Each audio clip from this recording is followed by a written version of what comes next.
Hello दोस्तों, मैं आशुतोष सिंह, समीक्षा अधिकारी, जॉब मंत्रा के इस यूट्यूब चैनल पर आप सभी का स्वागत करता हूं और आशा करता हूं कि आप सभी लोग अच्छे होंगे और अपनी तैयारी अच्छे से कर रहे होंगे। तो आज हम कंप्यूटर के प्रीवियस ईयर क्वेश्चंस की सीरीज के क्लास 9 को लेकर आए हैं, ठीक? जहां पर हम पीएस, एपीएस, आरओआर और कंप्यूटर असिस्टेंट के एग्जाम्स में आए हुए प्रीवियस ईयर क्वेश्चंस को डिटेल में डिस्कस करेंगे। ठीक, तो आज हमने पेपर लिया है फिर से एआरओ का। ठीक, तो ये जो पेपर है ये हुआ था 16 दिसंबर 2021 को। तो ये फर्स्ट शिफ्ट का पेपर है। ठीक, तो चलिए आइए अपने इस सीरीज के पार्ट 9 को शुरू करते हैं। तो आज का हमारा पहला क्वेश्चन है, विच of the following is not a computer code? निम्नलिखित में से कौन एक संगणक कोड नहीं है? EBCDIC, ASCII, CISC, Unicode. तो देखिए, EBCDIC जो होता है इसका फुल फॉर्म होता है extended binary coded decimal interchange code. वहीं ASCII का फुल फॉर्म होता है American standard code for information interchange. और यूनिकोड जो होता है का फुल फॉर्म होता है यूनिफॉर्म कोड, जो कि capable of representing all words language, जितने भी दुनिया में लैंग्वेजेस होती हैं को रिप्रेजेंट करने के लिए यूनिकोड का इस्तेमाल किया जाता है। तो यही तीन पॉपुलर कोडिंग सिस्टम लैंग्वेज हैं डाटा को रिप्रेजेंट करने के लिए। ठीक, तो मैं पहले भी इनके बारे में बता चुका हूँ। यूनिकोड आपके लिए नया होगा, बाकी ये American standard code for information interchange यानी कि ASCII और extended binary coded decimal for information interchange. ठीक, ये भी आपने देख लिया होगा। CISC ये कोई भी कंप्यूटर कोड नहीं होता। The right option will be C, क्योंकि यही पूछा गया है कि कौन सा एक कंप्यूटर कोड नहीं है। ठीक, तो तीन पॉपुलर कोड होते हैं डाटा को रिप्रेजेंट करने के लिए। ठीक, आप इनके फुल फॉर्म बस याद रखिएगा।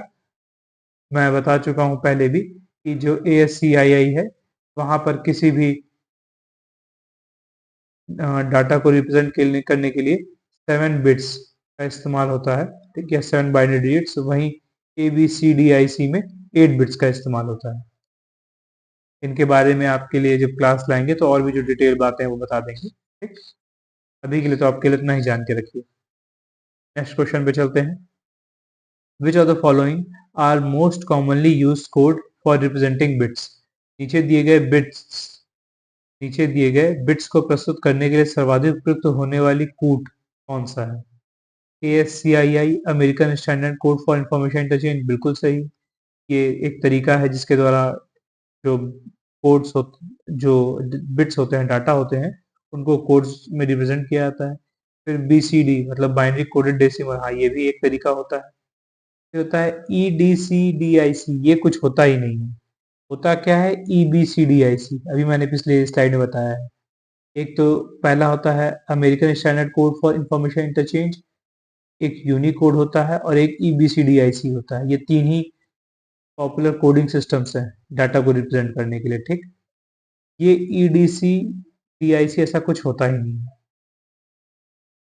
लेकिन आपके क्वेश्चन में क्या पूछा है कि मोस्ट कॉमनली यूज्ड कोड्स, तो जो BCD है बाइनरी कोडेड डेसिमल, ये अब यूज नहीं किया जाता। ये कॉमनली यूज नहीं था, ये पहले यूज होता था।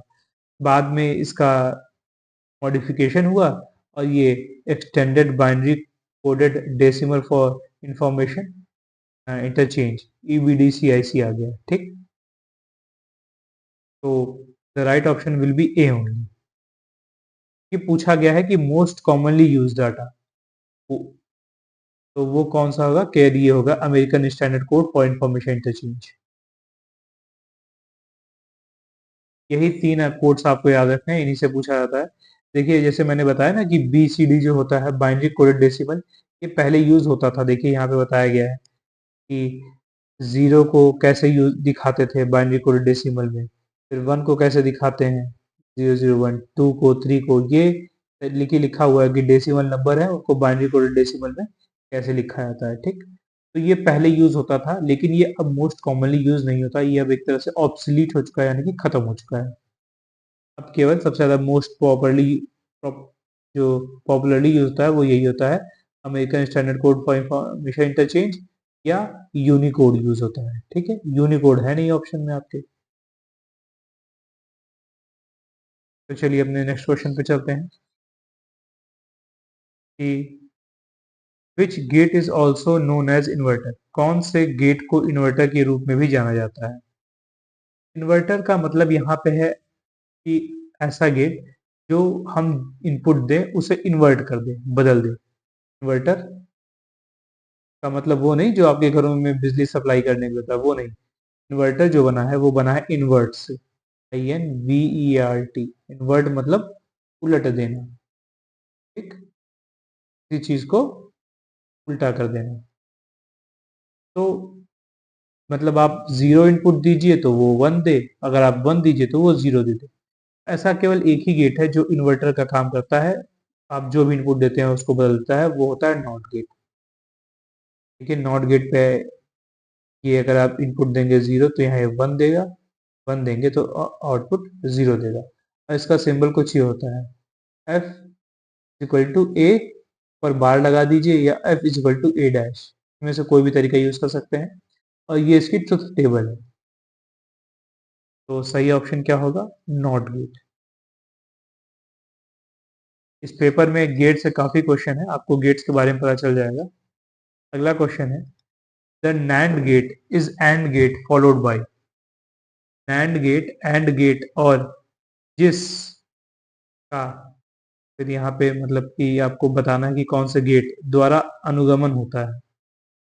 कुल मिला के क्वेश्चन में पूछ रहा है कि नैंड गेट जो होता है ना वो एंड गेट से मिलकर बना होता है, और कौन सा गेट होता है। NAND gate is equal to what, A and D.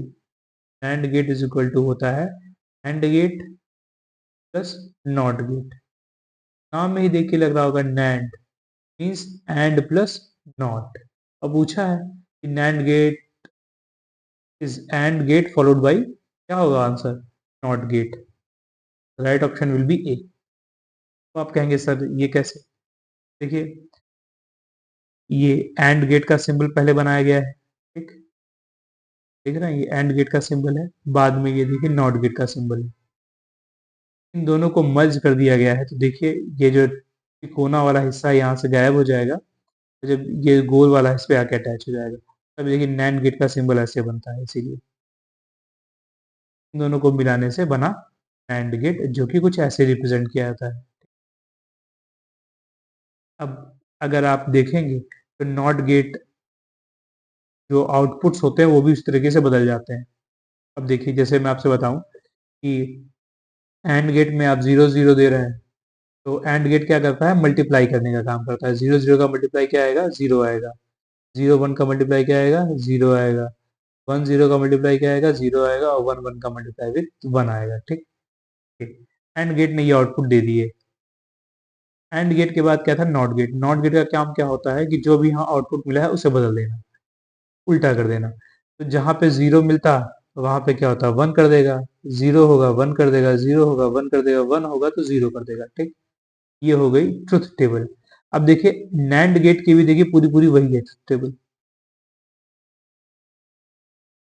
तो आप समझ गए ना, एंड गेट और नॉट गेट को मिलाने पे जो आउटपुट मिल रहा है वही नैंड गेट की अपनी अकेले दे दे रहा है। ठीक, इसीलिए बोलते हैं NAND gate is AND gate followed by NOT gate. चलिए काफी समझा दिया, मुझे लगा शायद ना पता हो ये बात। नेक्स्ट क्वेश्चन है, ये भी गेट से संबंधित है। Gate whose output is zero only when inputs are different is called। वह गेट जिसका आउटपुट शून्य होता है केवल तभी जब इनपुट भिन्न होते हैं, यह कहलाता है। क्वेश्चन पूछ रहा है, यहाँ चार गेट्स के नाम दिए हुए हैं, कह रहा है कि अगर इनपुट्स डिफरेंट होंगे तो आउटपुट जो है जीरो आएगा। मतलब क्या कहने का, कि अगर देखिए दो इनपुट हैं और ये एक आउटपुट है, इनपुट्स को मैंने ए बी करके लिखा है। मान लीजिए इनपुट है जीरो जीरो, तो आउटपुट देखिए क्या होगा पता नहीं, लेकिन उसने ये कहा है कि अगर इनपुट्स डिफरेंट है, मतलब यहाँ 1 है 0 है, तो आउटपुट हमेशा 0 आएगा। फिर कह रहा है कि यहाँ अगर इनपुट 0 1 हो तो भी आउटपुट कितना आएगा, 0 आएगा, और फिर 1 1 हो तो पता नहीं क्या आएगा। लेकिन जब भी ऐसा है तो आप मान लीजिएगा उल्टा ही बताना चाह रहा है, 1 1 तो यहाँ क्या आना चाहिए, 1 आए, और 0 0 हो तो भी यहाँ 1 है। ये होगी ट्रुथ टेबल, मतलब आपको ऐसी ट्रुथ टेबल बनानी है। तो कौन से गेट का यूज करेंगे कि ऐसी ट्रुथ टेबल बन जाए? तो सबसे पहले कहा है जॉर गेट। आप सबसे पहले जॉर गेट बनाइए। तो आप कहेंगे ये सर क्या होता है, जॉर गेट क्या होती है? देखिए मैंने यहाँ पे बहुत ज़्यादा डीप में आपको नहीं बता पाऊंगा, ठीक है, कभी बाद में एक्सप्लेन कर दूंगा। देखिए जॉर गेट का सिंबल कुछ ऐसा होता है, ठीक है, और इसका आउटपुट का फॉर्मूला ये होता है। आपने जॉर गेट में इनपुट्स दिए ए बी पे अलग अलग वैल्यूज, और इसने आउटपुट दिए आपको, ठीक। क्या देखिए डिफरेंट हो रहे हैं अगर आपके इनपुट्स, तो आउटपुट क्या 0 आ रहा है? देखिए यहाँ 0 1 रखे हैं, तो यहाँ 0 आना चाहिए था लेकिन 1 आ रहा है, तो ये नहीं होगा। तो जॉर गेट आपका आंसर नहीं हो सकता, पहली बात तो ये कट गई। फिर कहा है X NOR gate. X NOR gate पे आ गया। एक्स नॉर गेट पे देखिए पुट्स डिफरेंट है, आउटपुट 0 आ रहा है, बिल्कुल आ रहा है। इनपुट्स देखिए यहाँ भी डिफरेंट है, आउटपुट 0 आ रहा है, बिल्कुल आ रहा है, ठीक है। अब यहीं रुक जाइए, अपने अगले ऑप्शन पे चलिए। कह रहा है नॉर गेट। नॉर गेट है, रुकिए, नॉर गेट देखिए, इनपुट्स डिफरेंट है, आउटपुट 0 आ रहा है, बिल्कुल सही। इनपुट्स डिफरेंट है, यहाँ पे आउटपुट 0 आ रहा है, बिल्कुल आ रहा है। अब रुक जाइए, फिर अपने नैंड गेट पे जाइए। नैंड गेट पे देखिए इनपुट डिफरेंट है, आउटपुट 0 आ रहा है, नहीं। इनपुट डिफरेंट, आउटपुट 0 आ रहा है, नहीं, तो मतलब ये दोनों तो नहीं होगा। और और नैंड गेट तो नहीं होगा, या तो नॉर गेट हो सकता है, या तो एक्स नॉर गेट हो सकता है, इन दोनों में से कोई एक हो सकता है, ठीक। पहली बात तो ये आपको क्लियर हो गई, इतनी बात। अब हम इन दोनों बात करेंगे कैसे आप क्लियर करें। अब देखिए यहाँ पर जो इनपुट्स हैं वो अगर सेम है तो क्या हो रहा है, इनपुट सेम है तो आउटपुट 1 आ जा रहा है, इनपुट सेम है तो आउटपुट 1 आ जा रहा है। ये हमारी रिक्वायरमेंट्स के हिसाब से बिल्कुल सही है। वही जब नॉर गेट को देखते हैं, इनपुट सेम है, आउटपुट 1 आ जा रहा है, ये ठीक है, लेकिन इनपुट सेम है, आउटपुट 0 आ जा रहा है, ये नहीं होना चाहिए था। क्योंकि क्वेश्चन में क्या कहा है कि आउटपुट तभी 0 होगा जब इनपुट्स डिफरेंट होंगे। देखिए क्या कहा है, आउटपुट इज 0 ओनली, आउटपुट केवल 0 तभी पॉसिबल है जब इनपुट्स डिफरेंट हो।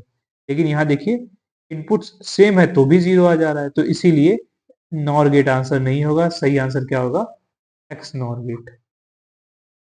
Right option will be B. तो आप कहेंगे सर आपने ये सब कुछ चीजें नहीं बताई, तो ये आपको गेट्स जब अलग से सेपरेटली क्लास लेंगे उसमें इन चीज़ों को डीप में पढ़ा देंगे, कैसे क्या फॉर्मूले होते हैं, कैसे बनता है ये। अभी के लिए बस थोड़ा शॉर्ट इंट्रोडक्शन जान लीजिए। फिर यहाँ पे अगला क्वेश्चन है कि includes boot firmware and power management, fill in the blanks. फिर यहाँ पूछा है बूट फर्मवेयर और विद्युत अर्थात पावर प्रबंधन को शामिल करता है। सीडी रोम, सीडी रोम का क्या काम है, बूट फर्मवेयर पावर मैनेजमेंट का नहीं। सीडी का रोम का काम है, सीडी जो आती है ना गोल वाली, वो आपकी सीडी को चलाना। इंटरनल बस, इंटरनल बसेस जो होती हैं वो इंटरनल कंपोनेंट्स को जोड़ती हैं, उसका काम नहीं होता बूट फर्मवेयर पावर मैनेजमेंट का, ये भी नहीं होगा। बायोस, बायोस का फुल फॉर्म होता है बेसिक इनपुट आउटपुट सिस्टम। तो हाँ, the right option will be C, क्योंकि जब आप सिस्टम चालू करते हैं तो आपके मदरबोर्ड पे होता है बायोस, और बायोस क्या करता है, सिस्टम में जितने भी हार्डवेयर होते हैं उनको चेक करता है कि वो सभी प्रॉपर्ली फंक्शन कर रहे हैं कि नहीं। आपका जो फर्मवेयर होता है उसको चालू करता है, ये काम होता है बायोस का। चिपसेट नहीं। Right option will be C. Chipset का मतलब होता है कि प्रोसेसर, तो प्रोसेसर का ये काम नहीं होता है। तो बायोस और basic input output system is a type of firmware. देखिए क्या है, एक फर्मवेयर है, फर्मवेयर जो पहले से सिस्टम में प्री इंस्टॉल्ड होता है, that is pre installed on a computers motherboard and is responsible for booting of the system. तो बायोस जिसका फुल फॉर्म होता है बेसिक इनपुट आउटपुट सिस्टम, वो एक फर्मवेयर होता है जो कि पहले से प्री इंस्टॉल्ड होता है कंप्यूटर के मदरबोर्ड में, और रिस्पॉन्सिबल होता है कंप्यूटर को चालू करने के लिए, यानी कि बूटिंग करने के लिए। तो यही चीज पूछी गई है कि कौन सा ऐसा सॉफ्टवेयर है कि जो अपने अंदर बूट फर्मवेयर को रखा हुआ है और पावर मैनेजमेंट के लिए रिस्पॉन्सिबल है? वो है बायोस। नेक्स्ट क्वेश्चन पे चलते हैं। नेक्स्ट क्वेश्चन है the main purpose of fill in the blanks is to resolve reference among files। फिर fill in the blanks का मुख्य उद्देश्य फाइलों में से संदर्भ निर्देशों का निराकरण करना है। टेक्स्ट एडिटर का काम है रेफरेंस को सॉल्व करना? नहीं, वो तो टेक्स्ट को एडिट करने के काम आता है। लोडर का काम होता है एग्जीक्यूटेबल फाइल्स को लोड करना रैम में। ठीक, ये भी नहीं होगा। एंटीवायरस का काम वायरस से प्रोटेक्शन करना है। लिंकर का काम जो डिफरेंट फाइल्स होती हैं, एग्जीक्यूटेबल फाइल, जो भी ऑब्जेक्ट फाइल्स होती हैं उनको लिंक करना और सिंगल ऑब्जेक्ट फाइल में कन्वर्ट करना, इसलिए ताकि जो डिफरेंस है फाइल्स के बीच उसे रिजॉल्व किया जा सके। The right option will B linker. तो आप कहेंगे सर ये सब क्या है? लिंकर, लोडर, ये सब बताऊंगा मैं। देखिए क्या होता है, आपने एक बड़ा सा प्रोग्राम लिखा हाई लेवल लैंग्वेज में। ठीक, हाई लेवल लैंग्वेज में आपने एक प्रोग्राम लिखा खूब बड़ा। अब ट्रांसलेटर के पास ये एक बार में नहीं जाएगा, आप इसे अलग अलग सेगमेंट्स में भेजेंगे, अलग एक हिस्सा बना देंगे, दो हिस्सा मान लीजिए आपने बना के दिया ट्रांसलेटर को। ट्रांसलेटर ने क्या किया, उसे दो ऑब्जेक्ट्स में ट्रांसलेट किया, पहले पार्ट को पहला ऑब्जेक्ट, दूसरे पार्ट को दूसरा ऑब्जेक्ट। ट्रांसलेट तो कर दिया, अब लेकिन इसे जोड़ा कैसे जाए, ये काम किसका है? ये काम होता है लिंकर का। लिंकर क्या करता है, दोनों ऑब्जेक्ट्स कोड को जोड़ता है और एक सिंगल ऑब्जेक्ट फाइल बनाता है। और फिर लोडर का काम होता है उसे लोड करना मेन मेमोरी में, मेन मेमोरी अर्थात रैम में। तो ये होता है लिंकर और ये होता है लोडर। तो लिंकर एक यूटिलिटी प्रोग्राम होता है। यूटिलिटी प्रोग्राम वो होते हैं जो पहले से सिस्टम में प्री इंस्टॉल्ड मिलते हैं। ठीक, एक लिंकर एक यूटिलिटी प्रोग्राम होता है जो कंबाइन करता है ऑब्जेक्ट फाइल को into a single executable file. Linker क्या कर रहा है, लिंक कर रहा है, जोड़ रहा है, उन्हें एक सिंगल एग्जीक्यूटेबल फाइल में बदल रहा है। ठीक, the process of putting various pieces of codes and data into one file is known as linking. ये जो प्रोसेस होती है उसे लिंकिंग कहते हैं, और लिंकिंग का मतलब होता है डिफरेंट जो पीसेस होते हैं ना कोड्स के, उन्हें जोड़ना। The main purpose of linker is to resolve difference between object files. तो लिंकर का जो मेन पर्पज होता है वो यही होता है कि रिजॉल्व करना डिफरेंस जो होता है डिफरेंट ऑब्जेक्ट फाइल्स के बीच में। और लोडर का काम क्या होता है कि जो एग्जीक्यूटेबल फाइल है उसको लोड करना मेन मेमोरी में। ठीक, नेक्स्ट क्वेश्चन पे चलते हैं। Direct x is direct x एक क्या है, कंप्यूटर का कोई पार्ट होता है? नहीं। एक यूजर इंटरफेस होता है? नहीं। एक ऑपरेटिंग सिस्टम होता है? नहीं। आपने ऑपरेटिंग सिस्टम मैंने बता चुका है, पढ़ाया है कि बहुत सारे ऑपरेटिंग सिस्टम्स के नाम नहीं होता। Software that drives graphic software, बिल्कुल सही। Right option will B D. Direct x का क्या है, तो ये माइक्रोसॉफ्ट का एक सॉफ्टवेयर होता है, माइक्रोसॉफ्ट का डायरेक्ट एक्स का सिंबल कुछ ऐसा दिखता है। ठीक है, ये गेम्स खेलते वक्त यूज किया जाता है ग्राफिक्स हार्डवेयर और सॉफ्टवेयर के बीच एक लिंकअप क्रिएट करने के लिए। जैसे देखिए ये गेम खेल रहा है यूजर, तो डायरेक्ट एक्स 9 वर्जन है उसका, जब यूज हो रहा था तो ग्राफिक्स क्वालिटी थोड़ी कम थी। बाद में डायरेक्ट एक्स का जब 10 वर्जन आ गया तो ग्राफिक्स क्वालिटी इम्प्रूव हो गई। फिर डायरेक्ट एक्स 11, 12, 13 ऐसे आते रहते हैं मार्केट में। आपको ये नहीं जानना है कि लेटेस्ट वर्जन कौन सा है, बस आपको याद रखना है डायरेक्ट एक्स यूज होता है गेम के लिए, खेलने में, ग्राफिक्स को इम्प्रूव करने के लिए होता है। Direct x is allows software to work with a computer's video and audio hardware. It's best known for improving the gaming experience on Windows. DirectX को सबसे अच्छा इसलिए जाना जाता है कि वो यूजर के गेमिंग एक्सपीरियंस को इम्प्रूव करता है, पहली बात। दूसरा ये डायरेक्टक्स का काम यही होता है कि जो सॉफ्टवेयर और हार्डवेयर होते हैं ना, मान लिया कोई गेम है, उस गेम का जो सॉफ्टवेयर वाली फाइल है और जो कंप्यूटर के जो हार्डवेयर है उनके बीच एक सिंक बनाना, उनके बीच एक मैनेजमेंट इस्टेब्लिश करना, यही काम होता है डायरेक्टक्स का। तो ये इंपॉर्टेंट है कि डायरेक्टक्स का सॉफ्टवेयर है माइक्रोसॉफ्ट का सॉफ्टवेयर। चलिए नेक्स्ट क्वेश्चन पे चलते हैं अपने। डायरेक्टक्स मैंने काफ़ी यूज़ किया है गेम खेलने में। डायरेक्टक्स कभी कभी नहीं होता था, मैं जाके डाउनलोड करता था फिर गेम खेलता था। मैं काफ़ी गेम खेला हूँ, अब आदत छूट गई है गेम खेलने की। Which of the following Windows utility erases unneeded files, निम्नलिखित में से कौन सा विंडोज यूटिलिटी अनावश्यक फाइलों को मिटा देता है। तो कह रहा है कि देखिए विंडोज जब आप लेते हैं ना तो विंडोज के साथ कुछ यूटिलिटीज प्रोग्राम पहले से प्री इंस्टॉल्ड मिलते हैं, पहले से आपको सिस्टम के साथ मिलते हैं, ठीक है। तो ये कह रहा है कौन सी ऐसी यूटिलिटी है जो कि इरेज कर देती है अननीडेड फाइल्स को, जो भी फाइल्स जिनकी आवश्यकता नहीं होती उसे डिलीट कर देती है। बैकअप एंड रिस्टोर, देखिए नाम से ही पता चल रहा है कि बैकअप का काम तो ये नहीं होता। डिस्क क्लीनअप, हाँ डिस्क क्लीनअप का काम होता है डिस्क को साफ सुथरा करना, जो अनावश्यक फाइलें हैं उनको डिलीट करना। डिस्क डिफ्रैगमेंटर नहीं। डिस्क डिफ्रैगमेंटर क्या होता है, जैसे कभी कभी क्या होता है आपके डिस्क में डाटा अलग अलग जगह पॉकेट्स में अलग अलग जगह बटा हुआ है और बिखरा हुआ है, ठीक है। इससे आपका अनावश्यक स्पेस बर्बाद हो रहा है एक डिस्क में, अलग अलग जगह है। डिस्क डिफ्रैगमेंटर क्या करता है, इसको एक जगह जो बेकार की फाइलें होती है उन्हें हटा देता है, ठीक, और इनको एक जगह ऐसे, ठीक है, टेबल एक जगह पे इन सबको कलेक्ट कर लेता है। तो कहते हैं अब आपकी डिस्क है उसमें सभी एक जगह कलेक्ट हो गए, बाकी स्पेस फ्रीली एक्सेस की जा सकती है। यही काम होता है डिस्क डिफ्रैगमेंटर का, ऐसे ये बड़ी स्पेस खाए रहते हैं, ठीक है। फिर होता है एंटीवायरस, आप जानते होंगे वायरस से बचाने के लिए इंस्टॉल करते हैं एंटीवायरस। तो डिस्क क्लीनअप का काम होता है, ठीक। और ये देखिए लिस्ट है जो अलग अलग विंडोज यूटिलिटीज होती हैं जब आप विंडोज लेके आते हैं। इसमें बैकअप होता है, कैरेक्टर मैप होता है, डिस्क क्लीनअप देखिए ये पूछा गया है, डिस्क डिफ्रैगमेंटर है, file size setting transfer wizard है, फाइल्स को भेजने के काम में आता है, ठीक है। इंटरनेट एक्सप्लोरर है, ये तो नेट सर्फ करने के लिए होता है। शेड्यूल टास्क होता है, security centre, system information, system को रीस्टोर करना, ठीक। ये सब क्या है, यूटिलिटीज है, ठीक। सिस्टम में पहले से प्री इंस्टॉल्ड मिलती है, ठीक। तो चलिए अपने नेक्स्ट क्वेश्चन पे चलते हैं कि अगला क्वेश्चन है fill in the blanks means that their source code is not available. Fill in the blanks है का तात्पर्य है कि उनका स्रोत कोड उपलब्ध नहीं है। फायरवेयर, ये कुछ होता नहीं। फ्रीवेयर, फ्री फॉल कुछ होता नहीं।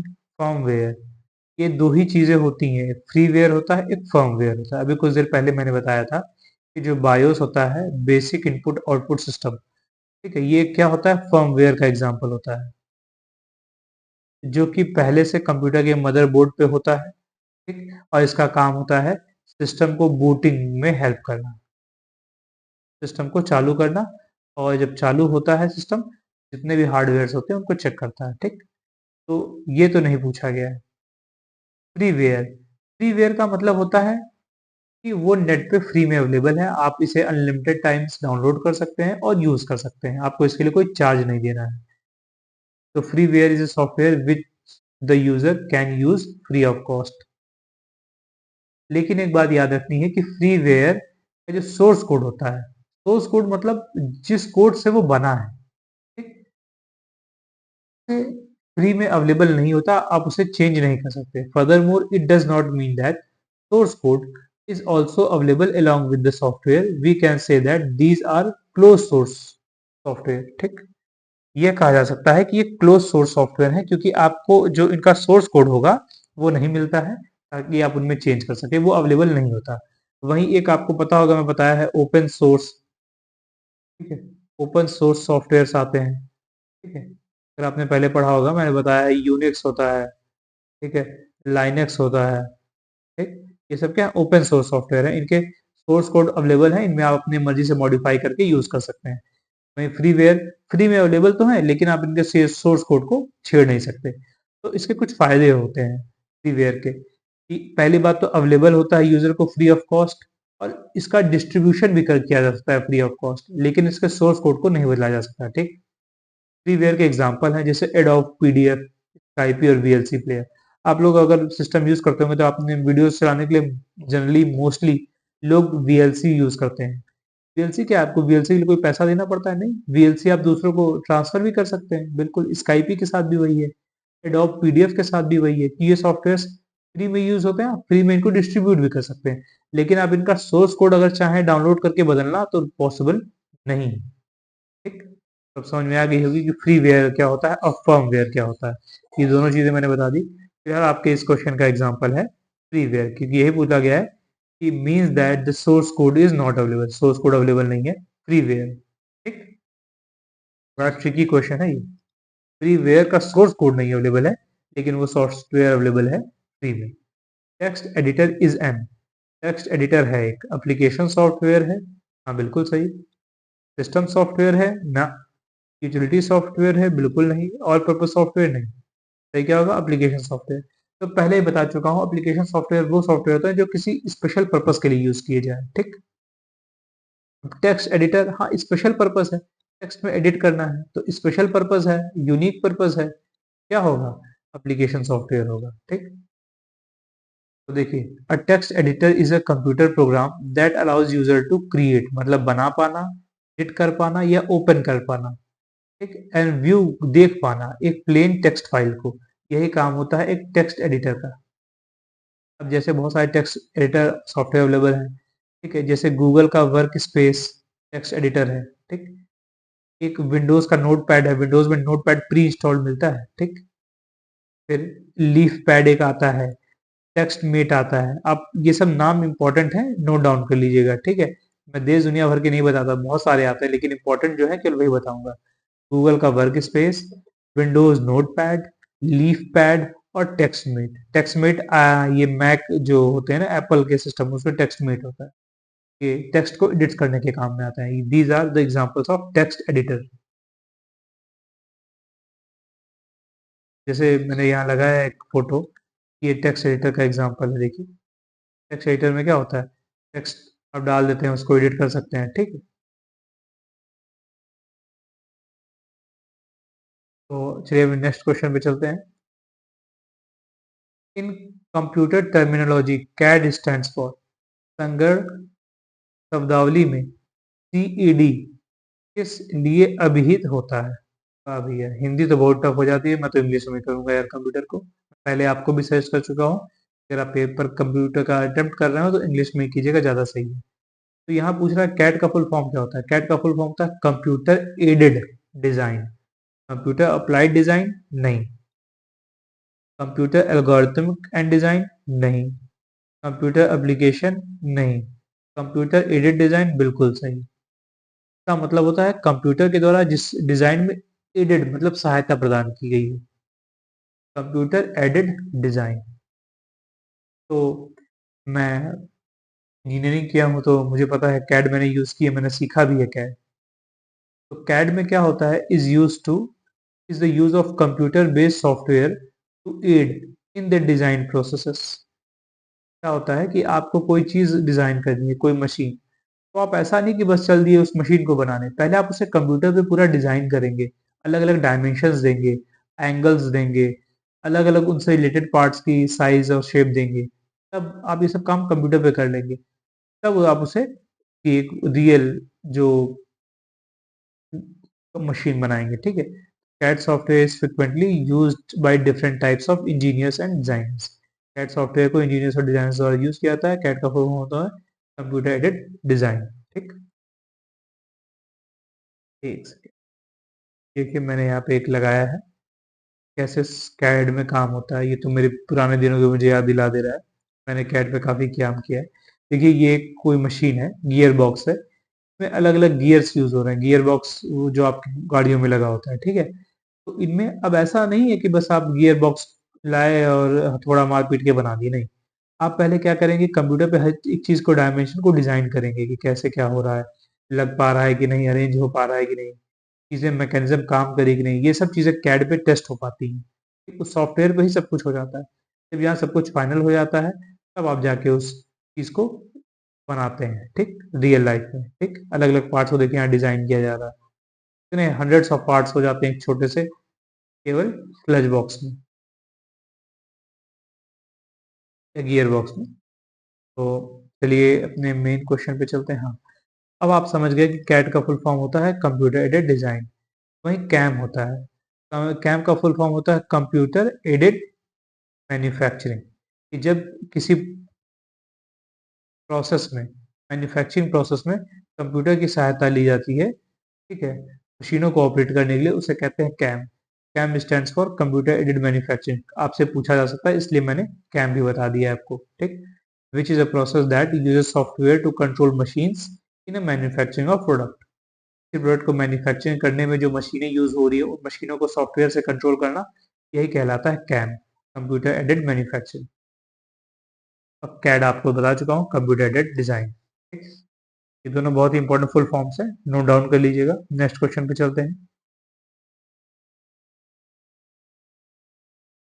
हमारा नेक्स्ट क्वेश्चन है आज का कि which of the following input device is user programmable. निम्नलिखित में से कौन सा इनपुट उपकरण या डिवाइस प्रयोक्ता क्रमादेश योग्य अर्थात प्रोग्रामेबल है।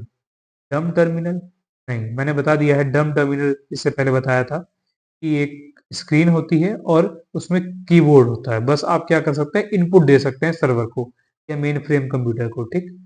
ये प्रोग्रामेबल नहीं होते। स्मार्ट टर्मिनल प्रोग्रामेबल नहीं होते हैं। वीडीटी कुछ होता नहीं है, ठीक। Intelligent terminal will be the right answer. Intelligent जो टर्मिनल होते हैं वही प्रोग्रामेबल होते हैं। देखिए मैंने यहाँ लगाया है, तो इंटेलिजेंट टर्मिनल कैसे प्रोग्राम होते हैं, क्योंकि इनमें एक माइक्रो प्रोसेसर, कंप्यूटर में क्या होता है, एक माइक्रो प्रोसेसर होता है। तो intelligent terminal they are micro computer that can process data and store it. कुल मिला के जो भी आप मोबाइल कंप्यूटर यूज करते हैं वो इंटेलिजेंट टर्मिनल होते हैं। This device is often a combination of display and a keyboard with at least one built-in microprocessor to provide facilities such as editing। इसमें मेन चीज क्या होती है कि माइक्रो प्रोसेसर दिया होता है ताकि आप डाटा क्या कर सके, प्रोसेस कर सकें, ठीक। It can process, store and receive information to and from other terminal as well as the centre computer. ये एक ऐसा टर्मिनल होता है जहां पे डाटा को प्रोसेस किया जाता है, स्टोर किया जाता है और साथ में रिसीव किया जा सकता है। ये कम्युनिकेशन बनाता है सेंट्रल कंप्यूटर के साथ। इसके जो गुण है क्या है, तो ये प्रोग्रामेबल है क्योंकि इसके अंदर माइक्रो प्रोसेसर लगा हुआ है। इसके पास मेमोरी और प्रोसेसर दोनों होता है। ये इंडिपेंडेंट होता है प्रोसेसिंग कैपेसिटी से, ठीक। इसके पास खुद की इंडिपेंडेंट प्रोसेसिंग कैपेसिटी होती है, ठीक।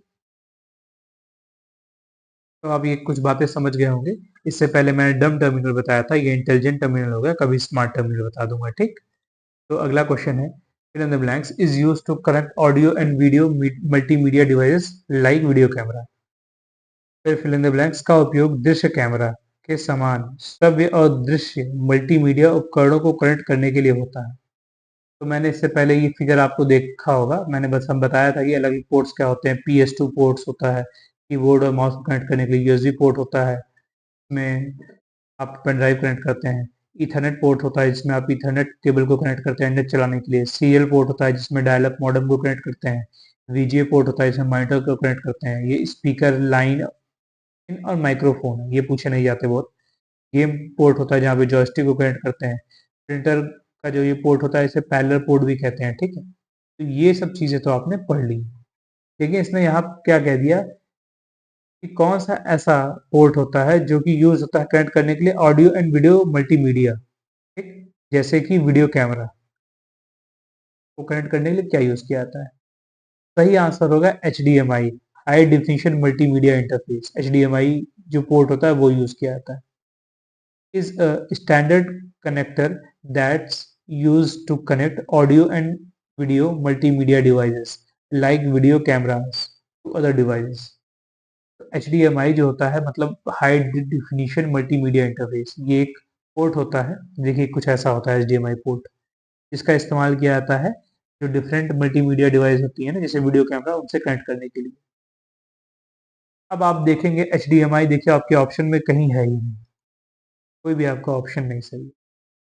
अगर HDMI होता तो मोस्ट अप्रोप्रिएट आंसर था HDMI, लेकिन नहीं है तो अब क्या करें, सही आंसर बना लेंगे USB, सबसे पास का आंसर USB। और आप कहेंगे सर ये कैसे, आजकल आप देख रहे हैं कि कौन सी ऐसी चीज नहीं है जो USB में कनेक्ट नहीं हो सकती। कंप्यूटर में ना USB पोर्ट में आजकल हर चीज कनेक्ट हो जाती है। USB एक तरीके का अब स्टैंडर्ड बन गया है। USB में क्या नहीं हो जा रहा है आजकल, USB में आजकल कीबोर्ड भी कनेक्ट हो जा रहे हैं, माउस कनेक्ट हो जा रहा है, आपका पेन टैब कनेक्ट हो जा रहा है, ऑडियो वीडियो डिवाइसेस भी कनेक्ट हो जा रही हैं। मल्टीमीडिया डिवाइस कनेक्ट हो जा रही हैं, पेन ड्राइव तो कनेक्ट होती ही थी। तो आजकल क्या ऐसा नहीं है जो यूएसबी में कनेक्ट नहीं रहता, हर चीज़ कनेक्ट हो जाती है यूएसबी में। अगर मोस्ट अप्रोप्रिएट आंसर तो एचडीएमआई था, लेकिन नहीं है, तो सेकंड मोस्ट यू है यूएसबी। ठीक, फिर नेक्स्ट क्वेश्चन पे चलते हैं कि primary storage is as compare to secondary storage. प्राथमिक भंडार द्वितीयक भंडार की तुलना में, तो प्राथमिक जो प्राइमरी स्टोरेज होता है वो द्वितीय की तुलना में क्या होता है, एक तो फास्ट होता है और एक्सपेंसिव होता है। तो फास्ट होगा बिल्कुल सही, एक्सपेंसिव होगा बिल्कुल सही। Right option will be C. तो देखिए मेमोरी को मेजरली दो कैटेगरीज में बांटा गया है, प्राइमरी और सेकेंडरी। थोड़ा इश्यू आ रहा है तो छोटा ही कर देते हैं।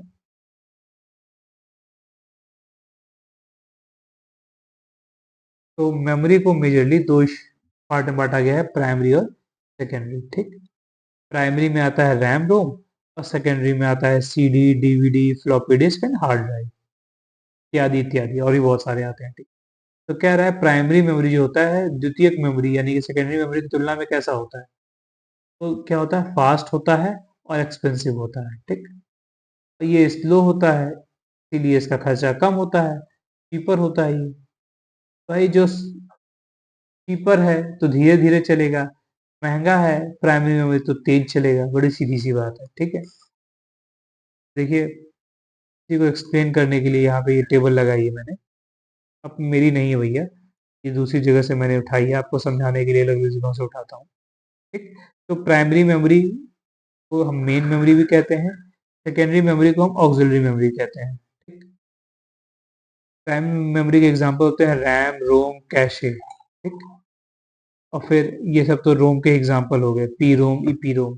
सेकेंडरी स्टोरेज में क्या होता है, H D D C D DVD floppy disk flash drives. ठीक, प्राइमरी जो स्टोरेज होता है वो डाटा को टेम्परेरी स्टोर करता है। ठीक, सेकेंडरी स्टोरेज परमानेंटली स्टोर करता है। इसीलिए अगर ये टेम्परेरी स्टोर कर रहा है तो ये वोलेटाइल मेमोरी है, ये सेकेंडरी स्टोरेज परमानेंट स्टोर कर रहा है तो नॉन वोलेटाइल है। ठीक, प्राइमरी जो स्टोरेज होता है उसको सीपीयू डायरेक्ट एक्सेस कर लेता है, CPU directly access data. Secondary storage में सीपीयू डायरेक्टली एक्सेस नहीं कर पाता है। ठीक, पावर कट करते हैं तो डाटा लॉस हो जाता है, इसी को वोलेटाइल मेमोरी भी कहते हैं। ठीक, पावर कट कर रहे हैं तो डाटा लॉस नहीं हो रहा है, इसी को नॉन वोलेटाइल भी कहते हैं। ठीक, जो प्राइमरी स्टोरेज होता है उसका स्पेस बड़ा कम होता है, रैम और रोम बहुत कम आती है, देखें आप लेते होंगे 8 GB 4 GB, बस इतना ही होता है। वहीं जो सेकेंडरी स्टोरेज होता है ना, बहुत एक्सपांसिव, मतलब बढ़ाया जा सकता है और स्केलेबल होता है। देखिए आप जाते होंगे, कहते होगा 1 TB लगा देंगे सर, 5 TB लगा देंगे, आप जितना चाहेंगे लगा देंगे। प्राइमरी मेमोरी फास्टर होता है, सेकेंडरी मेमोरी स्लोअर होता है। ठीक, तो एक कंपैरिजन था इन दोनों का। ठीक, ताकि आपको आपके एग्जाम्स में काम आए, आप इसे नोट डाउन कर लिए, काफ़ी इंपॉर्टेंट है ये। ठीक, इन्हीं में से आपके कंपेरिजन सारे हो जाते हैं प्राइमरी सेकेंडरी के। तो प्राइमरी मेमोरी सेकेंडरी की कंपेरेटिवली क्या है, फास्ट है और एक्सपेंसिव है। ठीक, चलिए अपने नेक्स्ट क्वेश्चन पे चलते हैं। हमारा आज का नेक्स्ट क्वेश्चन है कि which memory is use as temporary memory. कौन सी मेमोरी अस्थायी मेमोरी के रूप में प्रयोग की जाती है। इसका कहने का मतलब क्या है, इसका कहने का मतलब है कि देखिए कौन सी मेमोरी वोलाटाइल मेमोरी है, टेम्पररी मतलब वोलाटाइल मेमोरी है। तो नॉन वोलेटाइल मेमोरी पहले कह दिया है, तो नॉन वोलेटाइल मेमोरी नहीं भाई, वोलेटाइल मेमोरी। हाँ देखिए सही ऑप्शन क्या होगा, बी। हार्ड डिस्क जो मेमोरी होती है क्या होती है, ये सेकेंडरी मेमोरी होती है। सेकेंडरी मेमोरी होती है इसलिए ये नॉन वोलेटाइल होती है। ठीक, तो वहीं रीड ओनली मेमोरी यानी कि रोम, रोम जो होती है ये भी एक नॉन वोलेटाइल मेमोरी होती है। ठीक, तो right option will be B. सही ऑप्शन क्या होगा, बी होगा। ठीक, मैं बता चुका हूँ इस प्रीवियस स्लाइड में भी। ठीक है, cache memory acts between, cache memory किनके बीच कार्य करती है। कैशे जो मेमोरी होती है वो सीपीयू और मेन मेमोरी के बीच कार्य करती है। The right option will be CPU and hard disk, CPU and operating system, CPU and RAM. तो the right option will be CPU and RAM, क्योंकि रैम ही तो होता है मेन मेमोरी। अब देखिए क्या होता है, क्यों कैशे मेमोरी यूज करते हैं। कैशे मेमोरी इसलिए यूज करते हैं ताकि सीपीयू और रैम के बीच डाटा का जो आदान प्रदान है वो बहुत तेजी से हो सके। ये सीपीयू डाटा को प्रोसेस करता है, रैम डाटा को ट्रांसफर करता है। ठीक, सेकेंडरी मेमोरी से डाटा जो है वो आता है मेन मेमोरी यानी कि इस प्राइमरी मेमोरी में, और यहाँ पे ये डाटा जाता है सीपीयू में प्रोसेस होने के लिए। लेकिन बीच में कैशे मेमोरी होती है जो इस प्रोसेसिंग की स्पीड को तेज बनाती है, ट्रांसफरिंग की स्पीड को तेज बनाती है। ठीक है, तो ये पूछा गया कि कैशे मेमोरी किन के बीच होती है, तो सीपीयू और मेन मेमोरी के बीच होती है। ठीक, नेक्स्ट क्वेश्चन पे चलते हैं कि which of the following is not used as secondary storage. निम्नलिखित में से किसका द्वितीयक अर्थात सेकेंडरी भंडारण के रूप में उपयोग किया जाता है? सेमी कंडक्टर मेमोरी का,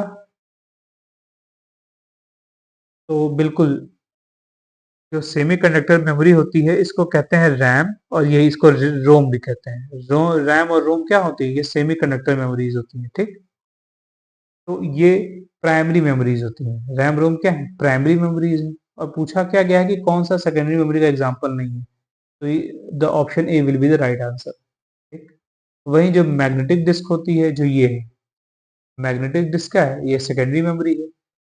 मैग्नेटिक ड्रम अब यूज नहीं होता, पहले यूज होता था। ये भी मैग्नेटिक डिस्क से पहले यूज होता था। ठीक, मैग्नेटिक डिस्क इसका एक इवॉल्व फॉर्म है। ठीक, इवोल्यूशन के बाद बना, तो ये भी एक सेकेंडरी स्टोरेज है। ठीक, वहीं मैग्नेटिक टेप्स ये भी एक सेकेंडरी स्टोरेज है। ठीक, क्योंकि इनमें डाटा परमानेंटली स्टोर रहता है, डाटा नॉन वोलेटाइल होता है, और इलेक्ट्रिसिटी कट हो जाने पर भी ये डाटा को स्टोर रखते हैं। ठीक, वहीं जो सेमीकंडक्टर मेमोरी होती है अर्थात रैम रोम, इनमें ये वोलेटाइल मेमोरी होती है, और इसमें जो रैम होती है वो वोलेटाइल मेमोरी होती है, रोम वही नॉन वोलेटाइल मेमोरी होती है।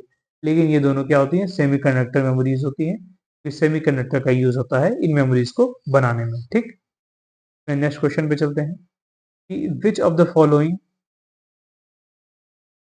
The is the magnetic storage device. यहाँ पे इज होगा, निम्नलिखित में से कौन मैग्नेटिक भंडारण उपकरण है? हार्ड डिस्क, ये हार्ड डिस्क ये मैग्नेटिक स्टोरेज डिवाइस है, बिल्कुल सही, हाँ है। कॉम्पैक्ट डिस्क सीडी, क्या ये मैग्नेटिक स्टोरेज डिवाइस है? नहीं, ये ऑप्टिकल स्टोरेज डिवाइस है। ठीक, क्या है? ऑप्टिकल स्टोरेज डिवाइस है। ठीक, ऑडियो टेप ये क्या एक मैग्नेटिक स्टोरेज डिवाइस है? बिल्कुल सही। यहाँ पे जो ये टेप होता है ना, इस पे मैग्नेटिक इंक चढ़ी होती है। ठीक है, ये टेप यहाँ से यहाँ चलता है, तो यहाँ मैग्नेटिक इंक लगी होती है। ठीक, फ्लॉपी डिस्क एक मैग्नेटिक स्टोरेज डिवाइस है, बिल्कुल सही। फ्लॉपी डिस्क एक मैग्नेटिक स्टोरेज डिवाइस है जिसकी कैपेसिटी 1.2 MB होती है या 1.44 MB होती है। ठीक, बड़ी कम स्टोरेज कैपेसिटी होती है फ्लॉपी डिस्क की। से पूछा गया है कि कौन सी है मैग्नेटिक स्टोरेज डिवाइस, तो भाई हार्ड डिस्क भी है, ऑडियो टेप भी है, फ्लॉपी डिस्क भी, ये तीनों है। कौन नहीं है? कॉम्पैक्ट डिस्क ये नहीं है, तो इसीलिए क्वेश्चन गलत है। तो राइट ऑप्शन क्या हो गया यहाँ पे? ए सी डी तीनों राइट आंसर है। क्या नहीं है इसे पूछना चाहिए था, तो वो होता बी। जो बी है वो एक ऑप्टिकल स्टोरेज डिवाइस है। ये सही में तो ये क्वेश्चन ही गलत है। चलिए अपने नेक्स्ट क्वेश्चन पे चलते हैं कि हमारा अगला क्वेश्चन है कि which of the following has the smallest storage capacity. निम्नलिखित में से किसमें सबसे कम भंडारण क्षमता होती है? Zip disk, hard disk, floppy disk, data cartridge. Data cartridge में तो सबसे ज्यादा स्टोरेज कैपेसिटी होती है। इस समय सबसे ज्यादा मॉडर्न जो टेक्नोलॉजीज में सबसे ज्यादा जो डाटा स्टोर करते हैं बड़ी बड़ी कंपनियां ना, वो डाटा कार्टेज में करती हैं। वो हार्ड ड्राइव नहीं लेती हैं, डाटा कार्टेज का इस्तेमाल करती हैं। डाटा कार्टेज कुछ ऐसा होता है देखने में। ठीक है, ये डाटा कार्टेज है। यहाँ देखिए क्या क्या लिखा हुआ है। 18 टेराबाइट से 45 terabyte, 12 terabyte, 30 terabyte, 6 terabyte, 2.5 terabyte, 1.5 terabyte, 800 GB। तो देखिए कितनी बड़ी यूनिट्स का इस्तेमाल हो रहा है कार्टेज में। ठीक, तो कार्टेज में बहुत इस समय मॉडर्न जितने भी कंपनीज हैं वो कार्टेज में ही अपना डाटा स्टोर करते हैं। जैसे फ्लिपकार्ट है, अमेजन है। ठीक है, ये सब कार्टेज में अपना डाटा स्टोर करती है। तो ये सबसे बिगेस्ट यूनिट हो गई है डाटा स्टोरेज की। यहाँ पूछा गया है स्मॉलेस्ट। फ्लॉपी डिस्क देखिए क्या होता है। फ्लॉपी डिस्क 1.2 MB स्टोर करती है या तो 1.44। ये दो स्टैंडर्ड फ्लॉपी डिस्क आई है मार्केट में जो आती थी, अब तो ये भी बंद हो गई। जिप डिस्क फ्लॉपी डिस्क का थोड़ा सा एवोल्यूशन, जो इवॉल्व वर्जन था वो था जिप डिस्क। कुछ दिन ये भी मार्केट में चला, फिर बंद हो गया। जिप डिस्क 100 MB, 250 MB या 750 MB तक स्टोर करता था। फिर हार्ड डिस्क आया। हार्ड डिस्क तो आपको पता होगा, आपके सिस्टम में यूज होता है 16 GB से लेकर 320, सॉरी हाँ, 32 TB तक। इसके आगे भी आ रहा है हार्ड ड्राइव आजकल तो, ठीक। तो हार्ड ड्राइव का तो कहना नहीं है, ये कहीं तक भी चला जा रहा है। लेकिन पूछा गया कि सबसे कम भंडारण किसकी होती है, तो वो होती है फ्लॉपी डिस्क की। तो राइट ऑप्शन कितना होगा, सी। फ्लॉपी डिस्क या 1.2 MB स्टोर कर पाता है या 1.44 MB, ठीक। अगले क्वेश्चन पे चलते हैं। Which of the following is another name of a group of 4 bits. 4 bits को अगर मिला दिया जाए तो क्या कहा जाएगा। 4 बिट्स को एक साथ मिला के 1 निबल पढ़ा जाता है। The right option will be A. पहले ही बता चुका हूँ। एक से पहले क्वेश्चन आया था कि 8 बिट, अगर 8 बाइनरी डिजिट्स हैं, 0 1 1 0 1 0 1, ऐसे करके 8 बाइनरी डिजिट्स हैं, तो इन्हें क्या पढ़ा जाएगा, इन्हें 1 बाइट पढ़ा जाएगा, ठीक। तो आई होप उस क्वेश्चन को भी मैंने रिवाइज कर दिया है, ठीक। नेक्स्ट क्वेश्चन पे चलते हैं, और ये आज का लास्ट क्वेश्चन है। Determine the decimal equivalent of, यहाँ पे ब्रैकेट में लिखा है 456, और इसका जो बेस है वो है 8। इस संख्या को, ये संख्या दी हुई है 456 का बेस है 8, को दशमलव समतुल्य को ज्ञात करें। देखिए कैसे करते हैं। 456 लिखा है और इसका बेस क्या है 8। पहले लिख लीजिए 456, दूरी दूरी बना के लिख लीजिए, ठीक। फिर यहाँ पे लिख लीजिए 8 की पावर 0, 8 की पावर 1, 8 की पावर, अब इन्हें आपस में मल्टीप्लाई कर लीजिए इन सबको। तो 8 की पावर 0 कितना हो जाएगा, 1 हो जाएगा। तो 1 को 6 से मल्टीप्लाई करेंगे कितना आएगा, 6 आएगा। 8 की पावर 1 कितना होता है, 8 होता है। 8 पचे, हाँ 8 क्या, 8 पचे 40, ठीक। फिर 8, 8 की पावर 2 है, ये कितना, 64 हो गया। 64 से 4 का मल्टीप्लाई करोगे तो को 16, 6 1 हासिल, 36, 37, 3 7, सॉरी 256, मैं क्या कह रहा हूँ। इन सभी को आप क्या करोगे, जोड़ दोगे। जोड़ दो कितना आएगा, 12, 0, 302। The right option will B, ये मैं पहले बाइनरी बाइनरी में बता चुका हूँ कि बाइनरी आता है तो भी हम ऐसे ही यूज करते हैं कि संख्याओं को ऊपर लिखते हैं, पावर उनकी बढ़ाते जाते हैं, मल्टीप्लाई करते हैं, फिर सभी को जोड़ लेते हैं, ठीक। तो आई होप इस प्रकार से आज हमने अपने 22 क्वेश्चन को डिटेल में डिस्कस किया। आपको ये क्लास अच्छी लगी होगी। अपना जरूर रिव्यू दीजिएगा कमेंट बॉक्स में। थैंक यू और हैव ए नाइस डे। मैं आशुतोष सिंह इस प्रकार से साइन ऑफ करता हूँ।